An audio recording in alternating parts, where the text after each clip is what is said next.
Revenu en cours de saison 2023, Daniel Ricciardo avait comme objectif de rejoindre Red Bull l'année prochaine pour remplacer Sergio Pérez, mais le début 2024 ne joue pas du tout en sa faveur. Entre les erreurs de pilotage, le manque de rythme et le fait qu'il soit totalement dominé par son coéquipier Yuki Tsunoda, est-ce que Daniel Ricciardo peut toujours espérer avoir un baquet chez Red Bull dans les prochaines années? Alors je vous préviens tout de suite, cette vidéo n'a pas pour but de dire que Daniel Ricciardo est finito ou quoi que ce soit. Le but c'est de se poser la question, est-ce que Ricciardo pourrait réellement revenir chez Red Bull dans les prochaines années? Je sais qu'on est encore tôt dans la saison, on a fait seulement 4 courses, on n'est pas là pour tirer un bilan, mais plus se poser quelques petites questions. Cette semaine, pas de récap de Grand Prix, je me suis dit que cette fois on allait changer un petit peu et tester un format un peu plus débat, voilà, prendre un sujet du Grand Prix qu'on a eu et essayer d'en discuter ensemble. Si le format vous plaît, n'hésitez pas dans les commentaires à nous le dire, bien évidemment, à mettre un pouce bleu, à la partager sur les réseaux sociaux. Si vous n'êtes pas encore abonné, n'hésitez pas à le faire pour ne pas rater les vidéos de cette semaine. Et sans plus tarder, on va voir du coup si Daniel Ricciardo peut toujours espérer remplacer Sergio Pérez dans les prochaines années.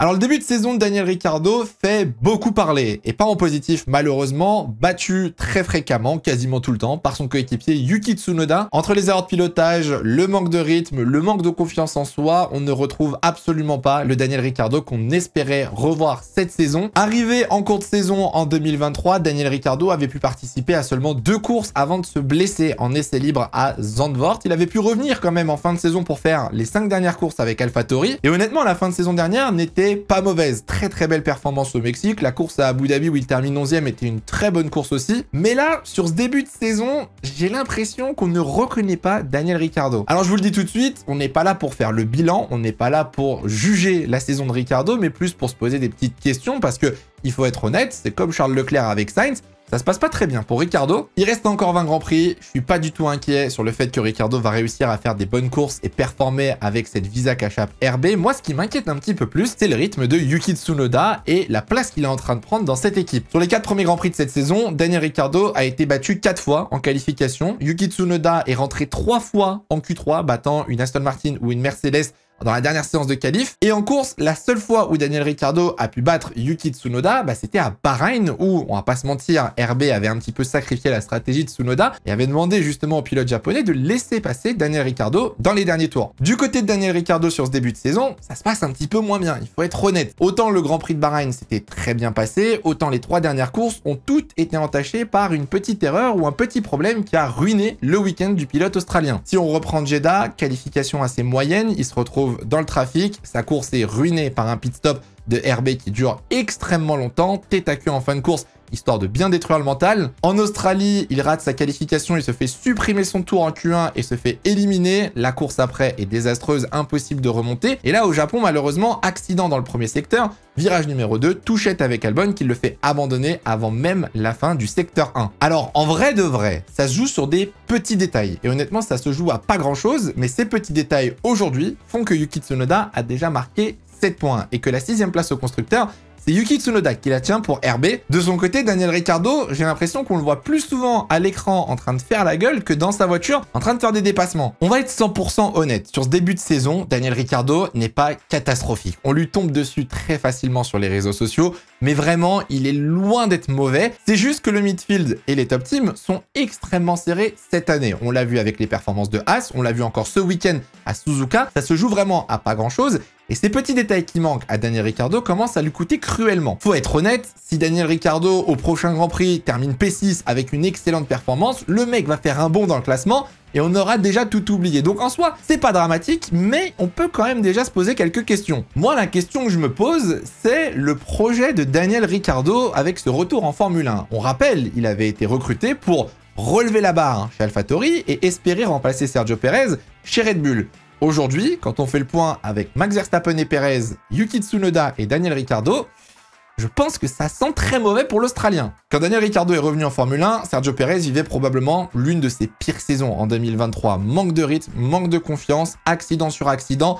Il était loin de son coéquipier. Bref, Red Bull n'était pas du tout satisfait des résultats du pilote mexicain. Sauf que si on regarde sur ce début de saison 2024, alors oui, on n'a eu que 4 courses. Oui, c'est encore très tôt dans la saison. Mais pour l'instant, Sergio Pérez fait exactement ce que Red Bull attend du numéro 2 derrière Max Verstappen, c'est-à-dire assurer les doublés et marquer les points quand Max Verstappen n'est pas là. Bon, j'avoue, le Grand Prix d'Australie, bon, il a fini 5ème, la Red Bull était pas terrible, on va pas se mentir. À part ça, Sergio Perez, pour l'instant, je ne vois pas ce qu'on peut lui demander de plus, honnêtement, chez Red Bull. Il arrive à tenir les Ferrari, il arrive à tenir loin les McLaren, les Mercedes et les Aston Martin. Alors la question se pose, et je vous la pose, est-ce que Perez a haussé son niveau en ce début de saison 2024 comme il le fait tous les ans, parce que oui, Perez fait tout le temps un bon début de saison, ou alors est-ce que les performances de Perez sont gentiment propulsées par une RB20 extrêmement performante et dominatrice?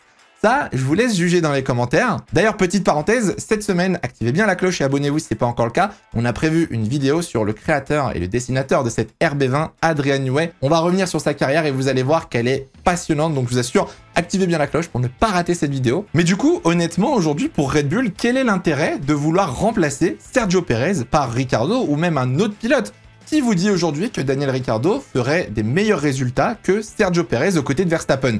Moi, je ne pense pas, honnêtement. Je pense que Ricciardo ne serait pas capable d'aller chercher mieux que ce que fait Perez actuellement. On rappelle quand même, comme je vous l'ai dit, Ricciardo a été recruté pour être le leader de chez AlphaTauri. Bon, maintenant, visa Kachap RB, il ne l'est pas. Il est en difficulté face à Yuki Tsunoda, qui n'était même pas censé être le leader l'année dernière face à De Vries, qui n'était pas censé être le leader face à Ricciardo et qui l'est encore une fois. Alors honnêtement, mettre Ricciardo face à Leclerc, Sainz, les Aston, les McLaren qui vont développer avec Miami les upgrades, etc., je suis pas confiant, moi. Max Verstappen l'a évoqué en conférence de presse au Japon. L'ADN de Red Bull, c'est de former des jeunes pilotes et de les propulser au sommet.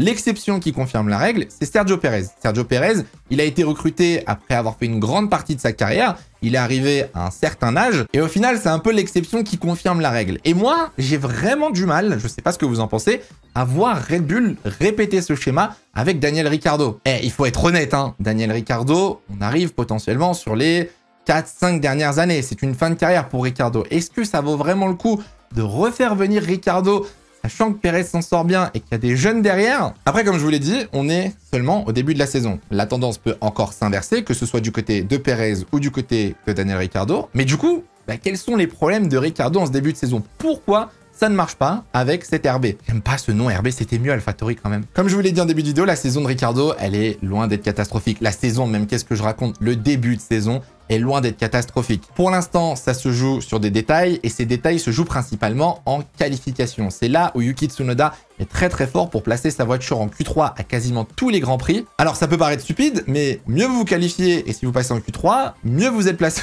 C'est une phrase de Will Buxton, ça. Mieux vous vous qualifiez, mieux vous êtes placé sur la grille. Non, plus sérieusement, Yuki Tsunoda qui passe en Q3 quasiment à chaque fois se retrouve directement dans le top 8 dès le premier tour, alors que des Daniel Ricciardo se retrouvent 14e, 15e, éliminés en Q1, doit se taper les Alpines, les Williams, doubler les stakes, tenter des undercuts, des stratégies décalées, il y a les safety cars.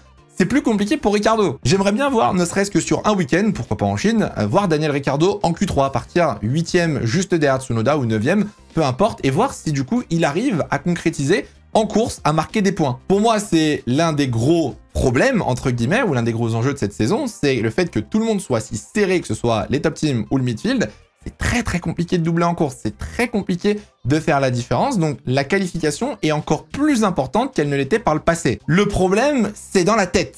Pour moi, alors je pense que je suis pas le seul, mais j'ai l'impression qu'on est en train de revoir un Daniel Ricciardo de chez McLaren. Je retrouve le Daniel Ricciardo démuni, voilà, qui ne comprend pas d'où viennent les problèmes. Il l'a dit lui-même, d'un point de vue pilotage, il n'estime pas être à la ramasse. Il n'estime pas être en difficulté, et pourtant, il faut être honnête, hein, et derrière Tsunoda, alors pas de grand chose certes par exemple à Suzuka, mais les points sont là et ça ne marche pas. J'ai l'impression qu'on a retrouvé un pilote qui a perdu un petit peu le moral, j'ai envie de dire, voilà, qui a perdu un petit peu cette confiance qu'il pouvait avoir à l'époque chez Red Bull ou même chez Renault. On retrouve un Ricciardo un peu craintif, un peu douteux, qui sait pas réellement quoi faire, qui ne comprend pas réellement ce qui se passe. Et merde, enfin à un moment je suis en mode, Ricciardo c'est quand même plus de 10 ans d'expérience, il a quand même 13 saisons dans les pattes. Comment Daniel Ricciardo peut se faire détruire par Yuki Tsunoda de la sorte en début de saison? Alors pour moi, il va y avoir un autre problème pour Daniel Ricciardo qui va s'accumuler si jamais la tendance ne s'inverse pas et que les performances ne reviennent pas. Il s'appelle Liam Lawson. Liam Lawson, on l'a vu tout le week-end. Dès que Daniel Ricciardo était dans le garage, dès qu'il y avait une petite erreur ou alors une contre-performance de Ricciardo, gros plan sur la tête de Lawson dans le garage chez Racing Bulls. De façon globale, Red Bull va avoir un énorme avantage cette année, c'est la Red Bull Academy. Parce que Red Bull possède 3 pilotes potentiellement qui pourraient mettre pression sur les titulaires, que ce soit chez Red Bull ou chez Racing Bulls. On a donc Liam Lawson qui a roulé l'année dernière pour AlphaTauri et qui a été extrêmement impressionnant. On retrouve Ayumu Iwasa qui a roulé du coup en free practice à la place de Ricciardo, qui roule actuellement en Super Formule 1. Et on a au final Isaac Hadjar qui fait un très bon début de saison de Formule 2 et qui, pourquoi pas, pourrait se voir propulsé en Formule 1 d'ici quelques années. Ces 3 pilotes, croyez-moi que si ça continue à aller dans le mauvais sens pour Ricciardo, on va très rapidement en entendre parler. Et je pense qu'Helmut Marko, il n'hésitera pas à s'en servir pour mettre une pression sur l'Australien. Et alors, je me permets de le rappeler, en tant que conducteur du train de la hype de Liam Lawson en 2023, c'est 5 courses, c'est 4 fois devant Tsunoda et c'est 1 fois dans les points à Singapour. Pour moi, Liam Lawson aurait totalement mérité un baquet en Formule 1 cette année. Est-ce qu'il aurait plus mérité que Ricciardo ? Je sais pas. Mais pour moi, Liam Lawson, c'est clairement un candidat que tu ne peux pas éliminer. Tu ne peux pas oublier les performances de Lawson.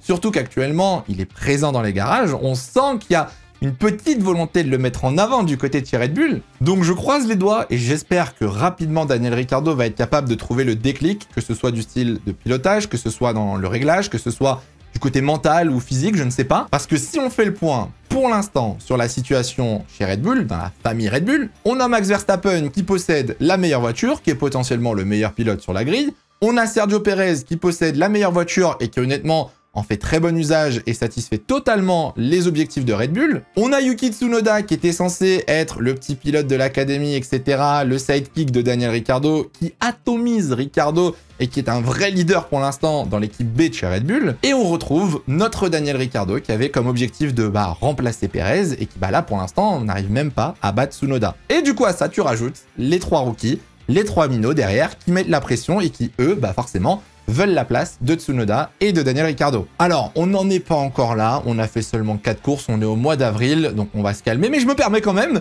si jamais Daniel Ricciardo n'arrive pas à atteindre son objectif qui est de remplacer Perez chez Red Bull, que ce soit en 2025 ou en 2026. On sait que Alonso veut le baquet, on sait que Sainz veut le baquet, on sait que quasiment tout le monde veut le baquet chez Red Bull. Si jamais Ricciardo ne peut pas aller chez Red Bull, est-ce que Ricciardo continue encore 1, 2, 3 ans chez Racing Bulls? Est-ce que Ricciardo se redirige vers une écurie comme Williams, Aston Martin, Alpine peut-être? Ou alors est-ce qu'on va peut-être assister à une retraite plus rapide que prévu pour Daniel Ricciardo? Est-ce que Daniel Ricciardo pourrait se faire virer en cours de saison?